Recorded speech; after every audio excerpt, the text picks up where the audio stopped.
Hello, hey everyone. Welcome back to the channel PantherSchools. My name is Amit Singh, and we are in the series of WhatsApp plus Salesforce integration. The previous video was very long video where we talked about how we can store the messages that we are getting as part of customer response. It could be reaction or the customer is sending email or videos, right? In this video, we will see how we can send a message using Salesforce with the help of our Cloud Hub API. Not Cloud Hub API, with the help of our WhatsApp Cloud API. Before we go ahead, please give it a like, share, subscribe, and also press the bell icon if you have not already done. So yep, let's quickly see how we can send it. So far we have sending the messages with the help of WhatsApp. This Postman. We have sending the messages with the help of Postman. So this is again a message which is a simple text message under the that we have created the collection WhatsApp Cloud API. Under messages we've got a simple text message. Okay, this is what we've got, and we are saying okay graph.facebook.com. This is a version which is actually 13.0. This is a phone number ID, our phone number ID, and then the message. Okay, this is the endpoint. This is our body. We have already explained about what it is. And if you click on send, the message is being sent to the customer, and this is how we are getting the response. Go to your Salesforce org, go to the developer console and create a class called WhatsApp Utils. I have created this class with a simple message, which is again not a message, a method, which is again a public static, and the name is send text message. It is accepting a two parameters, message content and to phone, the customer phone which we wanted to send the message to. Now before we go ahead and put the values over here, start typing the code and talk about what we are doing, we have to do one thing. Remember, we created a permanent access token. We have to store that permanent access token in a custom label. So to do that, go to your org, to the setup, type custom label. Under user interface, click on this custom label and then click on new. If you click on new, again it will ask the name of your variable, the label, and then value. So here you can give it any name and put the value. I have already created a label. I have already given the value, and the my label is WhatsApp access token. This is my label and this is my value. Okay, I'm going to use this particular custom label in order to authorize the request. Now let's quickly see here. What we have to do is, to send a request, we need to create the object of a class called HTTP request. Now what we have to do is, we'll say okay, we need to request to which, so we have to add a set endpoint. Okay, this is the endpoint which is our actual endpoint, which is this. Okay, so we'll just go ahead and copy this, paste it over here. We have to replace the value of this version. So version is this is, again, if you get back over here, hover, and you will see the version is v13.0. so we'll say okay v13.0. then phone number ID. Okay, this is, again, if you hover over, you will see the phone number ID over here. You can just copy it, and this is our current value. Just copy the current value and paste it over here, and then messages. We got our endpoint. Now what is the method? Okay, so the method is post, because we are going to send a message. So we'll say set method, and the method name is post. Okay, now what is the content type? What kind of content we are going to send? So we'll say okay set header, and the key is going to be content type. Okay, content type, and value is going to be application by JSON. We are going to send the JSON value. Okay, now how we are going to authenticate? So we'll again say set header, and here key is going to be authorization. We'll just go ahead and copy from here, from Postman, and that the key is authorization. Okay, I'll just copy the key only. I don't need the value. Just copy a key, and for value what we'll say is, we'll say it is going to be bearer space, and here we will use our custom label. We'll say custom.label dot, sorry, system.label dot, the label of my custom label, the name of my custom label, which is this WhatsApp access token. Now as we say that this is a post method, so what body we wanted to send? So we'll say okay set body. We wanted to send a body. For now we'll send a body. For now just see as a simple string. Okay, we just need these kind of things for now to send a request. Now whenever we are sending a request, how we are going to send a request? So for that we need an object of another class called http. Now what we'll say is, we'll say okay, http dot send, okay, and then this is going to take an object called the object which is a type of request.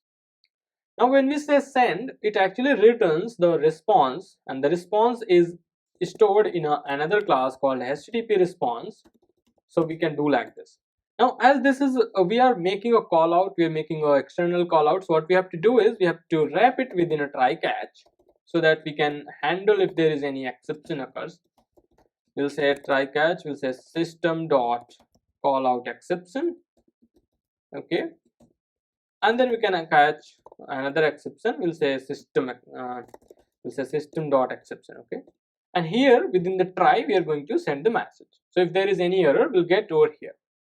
Now within the catch message we can say okay, system dot debug, and we can say exception executed, and we can just give the message which is get there is a method inside exception class which is a get stack trace string, which is going to give you all the details about messages including the line number and all, okay, and here we will say system dot exception executed. Now we've got this response, but still there is one thing that we are waiting for is body. So what body we wanted to send?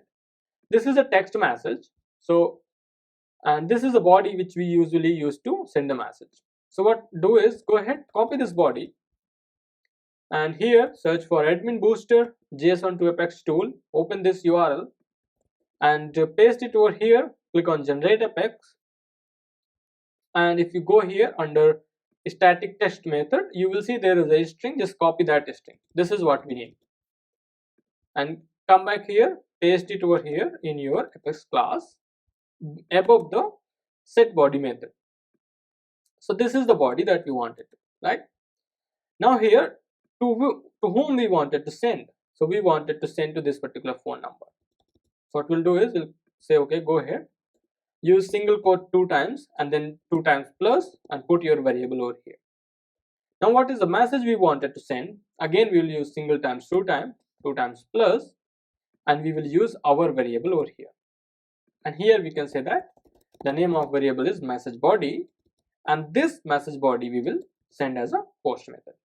So now what we have done is we have basically prepared a request along with the body, and then we sent a request. Now we got this response. The response could be 200 or it could be any other code. So what we'll do is come back to your postman. You see that we are getting 200 as a status code whenever there is a successful message, okay. So we will say here, we'll come back and we'll say okay, if response dot status code, okay, the method is get status code, and we'll say equal 200, that means successful, the request was successful, and here we are going to parse and create a record of message, okay, message record within Salesforce. Now here again, this is again a JSON body which we have to parse. So as this is a JSON body, so we'll just go ahead, copy that, go to JSON booster, replace your existing JSON with the new one and click on generate apex. So you will see there would be some class which will be generated. So just copy the variable part only, don't copy the class name. Come back to your class and in the bottom outside of your method just paste that. Now make sure all the classes are public classes. We are removing this CLS underscore from all the classes which we don't need. Now what we have done is, okay, we got this particular class. Again, this is a class, and within that class we have got this inner classes, okay.